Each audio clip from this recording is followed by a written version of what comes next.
Hey everyone, this is Mark Caskenette here, Executive Sous Chef at the Metro Toronto Convention Center. I'm talking today about barbecue rubs. It's that time of the year, the weather's getting better, everyone's barbecuing, so I just want to give you some tips and tricks about barbecue rubs and how to apply it. A key thing for barbecue rubs when you're applying it, as far as the meat goes, you want to fully cover the meat. Maybe one hand is shaking the spice and the other hand is rubbing it in. Just make sure you hit every surface area really liberally. That'll make sure the flavor goes in.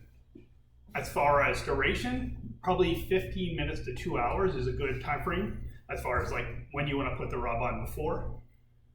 Anything longer than that, because of the salt content, the salt will kind of draw out the moisture and make the meat a bit tough. So 15 minutes to 2 hours. A little bit longer is not going to hurt, but overnight maybe it's a bit too heat. And if you're going to make your own spices, probably 6 months. Put it in a sealed container, mix all your spices up, toast them all fresh, and then you put it in a sealed container, it'll last about 6 months. What I'm going to show you here today is a sweet rub that we use here at the Convention Center. I'll just talk you through it really quickly. It's all been weighed out. So right now we have some brown sugar.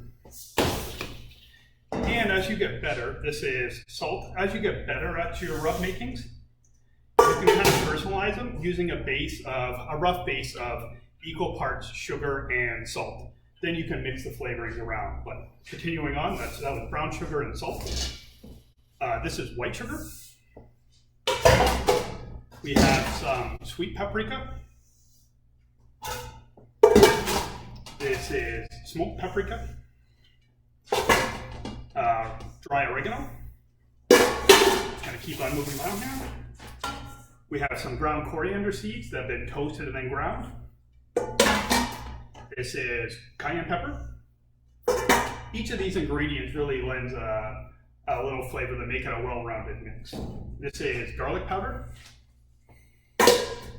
We have some ground fennel seeds, same thing. Seeds have been toasted and then ground fresh. Ground black pepper, toasted, ground fresh. And finally, we have some cumin seeds.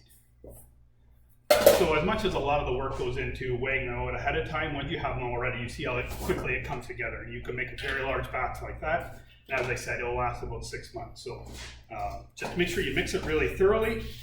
And it's a lot of mixing. Just mix it really thoroughly. Make sure you put it in a food safe container and seal it up.